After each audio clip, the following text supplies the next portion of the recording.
Good morning and welcome to the first episode of Friday Faith Fill Up. This is just something that's intended to be an encouragement for the stretch between Wednesday and Sunday morning, and hopefully that it's a blessing to you. It's not always going to be on faith, but it is for Faith Baptist Church, and we hope that it's a help as we look this year to living by faith out of Hebrews chapter 11. But for today, I want to look at 1 Kings chapter 18.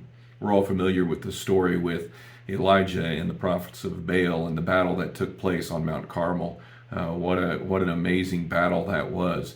But as Elijah met with them, it really was a challenge of faith. You see, the prophets of Baal had faith. They really did. And that's what I want to look at this morning. Faith needs to be in something that is real, something that is legitimate. In verse number 24 of 1 Kings 18, it says, "And call ye on the name of your gods, and I will call on the name of the Lord. And the God that answereth by fire, let him be God." And all the people answered and said, "It is well spoken." And so now we have ready for this battle the prophets of Baal on one hand and Elijah on the other hand. And as they prepare for this battle, the terms are clear. And we're going to call down fire from our God, and just to see what happens and see who's going to win. The winner will be God. And it really is that simple. When I consider these prophets here of Baal, they had faith. They believed in Baal. They believed that he could do this. Otherwise, they wouldn't have said what they said. Their confidence is in that phrase. It is well spoken. We're with you. We agree with these terms. And I don't know why you would agree to terms if you weren't confident in what you were saying and what you were dealing with. And so ultimately what we find in this is that there's a battle that, of course, is taking place. They call down Baal and ask Baal to do whatever it is they think that Baal has the power to do. And as they did, they prepared, they're jumping on the altar, and Elijah turns around and he starts mocking them. He starts making fun of them. And the Bible tells us in verse 28, it says, "And they cried aloud and cut themselves after their manner with knives and lancets till the blood gushed out upon them. And it came to pass when midday was past, and they prophesied until the time of the offering of the evening sacrifice, that there was neither voice nor any to answer, nor any that regarded." I think it's interesting that it says there that what they were doing, cutting themselves and all those things, it was after their manner. In other words, this was something that they had done before, but they had not seen God, or they had not seen Baal, call down fire from heaven. And so you see here that this is something that they would normally do, and it was on their faith that they had. They put a lot of faith in something that wasn't real, something that wasn't there. And I'm afraid that we do the same thing many times. We can put faith in something, and maybe even something that exists, but we shouldn't be putting our faith in because there is no hope in what we are putting our faith in.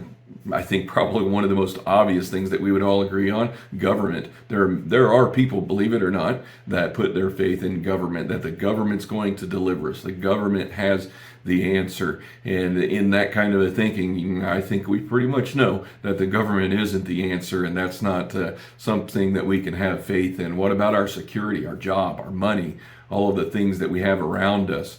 We can have some faith in those things. What about our works? If we can talk spiritually for a minute, what about our works? What about all of our good deeds and all of the things that we will do that will help others? We can put a greater value on them than is intended, than we really should. In that faith that we are putting in all of those things is ultimately an empty faith. And really, when you look at the works, we're saved by grace.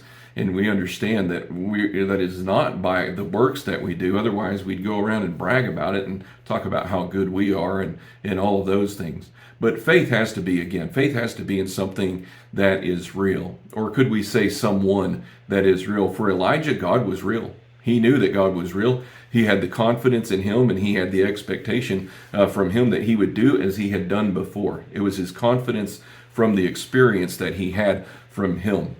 And what we find, the faith that is there, that it is faith that is a real faith. It's not a faith that's mustered up. Elijah didn't have to convince himself that God was going to do this. He wouldn't have put the challenge to them if he didn't believe God was going to do this. And so now then we look at faith and consider what faith is. It's basically looking at something as a fact before it is a fact. And that's what we find with Elijah. Why is that? Because he put his faith in something that is real, someone that is real. Faith is practiced. It's not talked about. It's something that has to happen, as James tells us. You remember in Hebrews chapter 11 and verse number 1, it tells us that faith is the substance of things hoped for, the evidence of things not seen. It's something that is a fact before it actually is a fact in human thinking. What a great story that we have there of Elijah's faith, but also of the prophets of Baal. They had faith, but their faith was in something that wasn't real. Let's not put our faith in something that isn't real. Let's trust God. Let's put some faith in Him. We'll see you on Sunday morning.